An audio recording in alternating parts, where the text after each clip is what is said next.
Assalamualaikum warahmatullahi wabarakatuh. Alhamdulillahi wa ba'd.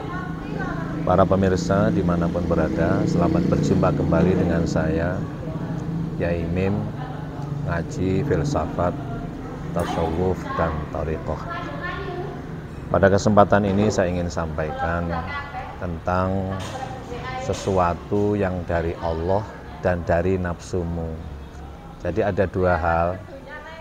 Kaji tasawuf itu ada satu bahasan yang paling pokok adalah dari Allah atau dari Tuhan, dan dari dirimu adalah nafsumu.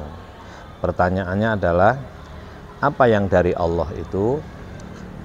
Allah Subhanahu wa ta'ala jelaskan dalam firman-Nya surat ke-17, surat Al-Isra ayat 85. Wa yas'alunaka 'anir ruh qulir ruhu min amri rabbi wa ma utitum minal ilmi illa qalila. Jadi sekali lagi, kaji tasawuf itu bukan kaji terjemah.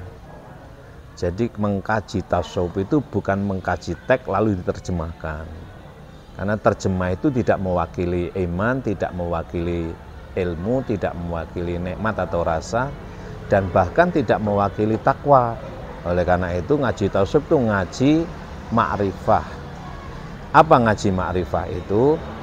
Ngaji kesadaran pada dirimu untuk menemukan sesuatu itu benar-benar tertentu. Maka ma'rifah itu dalam kaji linguistik namanya ismun muayyanun, sebutan atau benda yang sudah tertentu. Nah, kalau kamu sadar diri menemukan sesuatu yang sudah tertentu, baru kamu arafa nafsahu, gitu.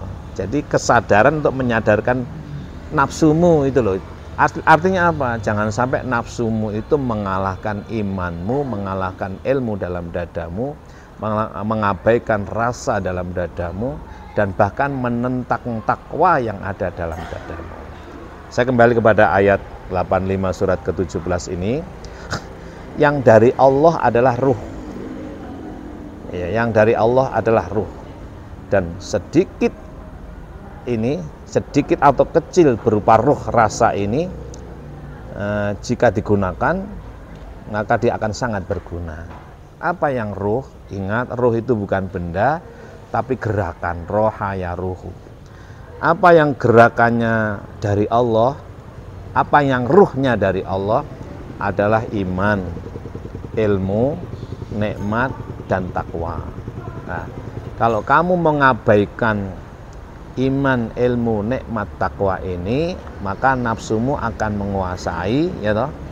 Bahkan kalau kamu tidak menggunakan rasamu, mengesampingkan takwamu, tidak kau gunakan ilmu dalam dadamu, bahkan imanmu yang sudah membimbing kamu anugerah Allah itu tidak kau gunakan, kau akan menjadi orang yang taklid buta kepada orang yang pinter menguasai teks, sementara iman tidak dipasang, ilmu tidak digunakan, rasa diabaikan, takwa ditentang untuk kepentingan pribadi secara subjektif. Disinilah terjadi namanya manipulasi agama, manipulasi teks agama untuk kepentingan pribadi, untuk kepentingan nafsunya. Saya kembali kepada yang awal. Yang baik dari Tuhanmu, ya toh? Yang jelek dari nafsumu. Nafsu jelekmu itu harus kau pimpin. Maka ma asobaka min hasanatin faminallah. Apa yang ada pada dirimu berupa kebaikan dari Allah. Apa itu? Iman, ilmu, nikmat, takwa. Wa ma asobaka min sayyiatin famin nafsik. Apa yang menimpa pada dirimu berupa kejelekan timbul dari hawa nafsumu. Jadi bukan keadaan, ya. Nah, oleh karena itu mengkaji tasawuf itu jangan terjemah, ya. Kalau hanya terjemah, wah ini bahaya banget.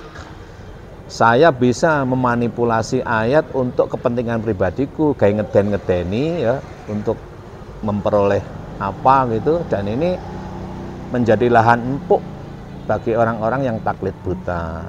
Oleh karena itu mengkaji tasawuf itu mengkaji kembali pada diri masing-masing, diserahkan kepada masing-masing, dikembalikan kepada masing-masing.